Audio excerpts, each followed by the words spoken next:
UP में SIR प्रक्रिया इतनी तेजी से चल रही है कि हर गली मोहल्ले में बीएलओ सुबह से शाम तक दस्तावेज जांचते दिख जाते हैं। लेकिन इसी बीच सबसे ज्यादा सवाल उन लोगों के मन में उठ रहे हैं जिनकी जिंदगी आसान नहीं रही। कई लोग अपने घर छोड़कर दूसरी जगह रह रहे हैं, कई ने प्रेम विवाह कर परिवार से रिश्ता तोड़ दिया है और कई ऐसे भी हैं जिनके पास पिता के दस्तावेज तक नहीं है। दरअसल एसआईआर से जुड़े इन सवालों ने लोगों की चिंता बढ़ा दी है। इन सवालों के जवाब बीएलओ के पास है। आपको बता दें कि एसआईआर फॉर्म चुनाव आयोग का एक बेहद महत्वपूर्ण दस्तावेज है। इसमें व्यक्ति अपना पूरा विवरण भरता है और यही फॉर्म वोटर लिस्ट में नाम जोड़ने, पता बदलने, उम्र सुधारने या किसी भी गलती को ठीक करने में उपयोग किया जाता है। बीएलओ का कहना है कि यदि यह फॉर्म सही तरीके से भरा हो तो आवेदन जल्दी मंजूर हो जाता है, लेकिन अगर इसमें गलती हो जाए तो फॉर्म वापस कर दिया जाता है और प्रक्रिया लंबी हो जाती है। अब सवाल ये है कि जो लोग अपने घर से भागकर दूसरे शहर में रह रहे हैं उनका एसआईआर कैसे होगा।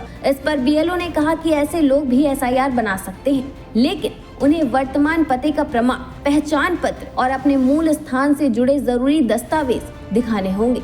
अगर दस्तावेज अधूरे हैं तो पहले उन्हें पूरा करना होगा। दूसरा बड़ा सवाल, क्या एसआईआर के लिए पिता की जानकारी जरूरी है? बीएलओ के अनुसार पिता का नाम और उनसे जुड़े दस्तावेज पहचान और परिवार की पुष्टि के लिए आमतौर पर उपयोग किए जाते हैं, लेकिन यदि पिता के दस्तावेज उपलब्ध नहीं हैं, तो आवेदक वैकल्पिक पहचान प्रमाण, संबंध साबित करने वाले कागज या अन्य सरकारी दस्तावेज देकर एसआईआर की प्रक्रिया पूरी कर सकता है। एक और महत्वपूर्ण मुद्दा यह है कि जो लड़की प्रेम संबंध के बाद मायके से रिश्ता तोड़कर ससुराल में रह रही है, उसका एसआईआर कैसे होगा।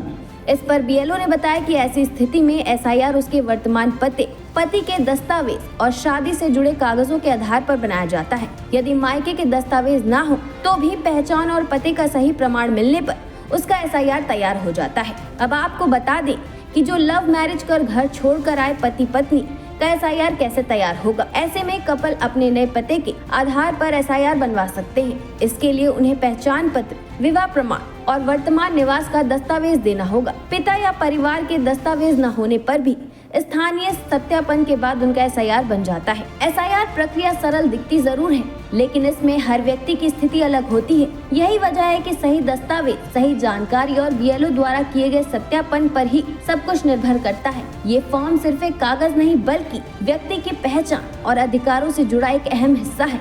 इसलिए लोग किसी भी हालत में घर छोड़कर आए हों, परिवार से दूर हों या दस्तावेज अधूरे हों, यदि जानकारी सही हो तो उनका एसआईआर बनना संभव है। ऐसे ही तमाम जानकारी के लिए जुड़े रहिए डेस्क रिपोर्ट स्पष्ट वक्ता के साथ। शर्मा क्यों रहा? दीदी कितनी शाय है ना? वो तो है। दीदी अपने हर बॉयफ्रेंड से ऐसी शर्माती है। प्रिया गोल्ड CNC, मीठे में नमकीन का ट्विस्ट।